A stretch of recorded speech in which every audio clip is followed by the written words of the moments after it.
செய்வேனம்மா.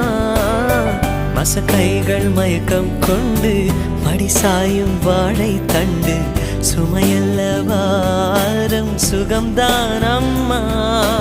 தாயான பின்புதான் நீ பெண்மணி, தோள் மீது தூங்கடி கண்மணி கண்மணி. காலையில் தினமும் கண் விழித்தால் நான் கைதொழும் தேவதை அம்மா. அன்பென்றாலே அம்மா என் தாய் போலாகிடுமா. இமை போல் இரவும் பகலும் என்னை காத்த கண்ணையே, உனதன்பு பார்த்த பின்பு அதை விட வானம் பூமியாவும் சிறியது.